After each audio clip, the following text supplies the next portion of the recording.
into the trade rag from Monday, March 24th, 2008.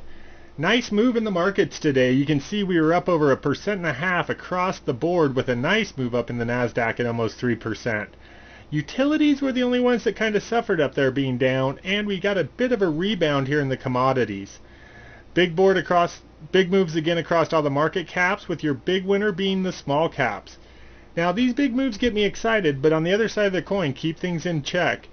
These have also kicked up quite a few extreme high situations, and markets either tend to kick this up when they're breaking out or when they're about to roll over. You'll see these a lot of these as well on the sectors. Here on the sectors, your big movers today were the semiconductors, up over 3%, and basic materials right there around the 3%. But look at all these extreme high signals, so this has got me a little cautious. Plus, when you look at this overall grid, it's not that anything over here is that pretty. Probably the nicest thing out there is going to be your real estate area.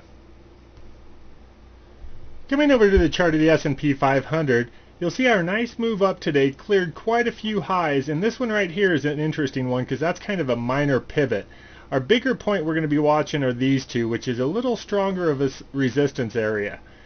One thing that's real interesting about this market today is we had over a 30-point range on the S&P, which is roughly equivalent to about 300 Dow points. Now that is the narrowest range we've had in the last 7 days.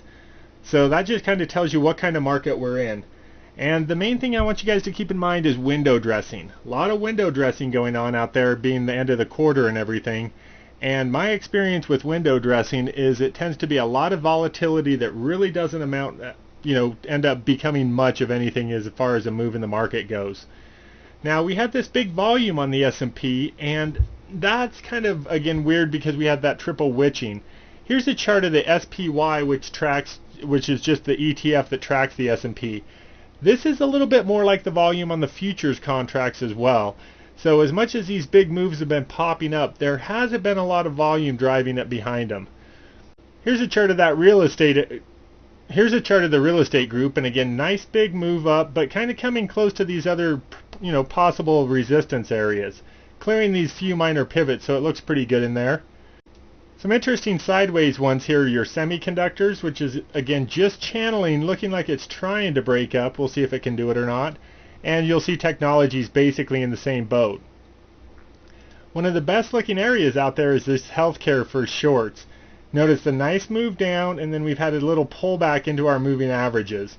Now this has come up a little bit more than what I'm really comfortable with, so I'm going to take this with a grain of salt.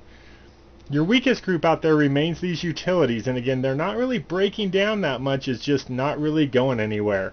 And the only sector that was down. We did get filled on our URBN trade, had that order just right here above that 31 point. I would have liked to have seen a little bit more volume come in here, so we'll play it a bit safe. Probably keep that stop just under this 31 area for the time being and see if we can't take half of this later on down the line. You guys have a great night, and we'll see you tomorrow.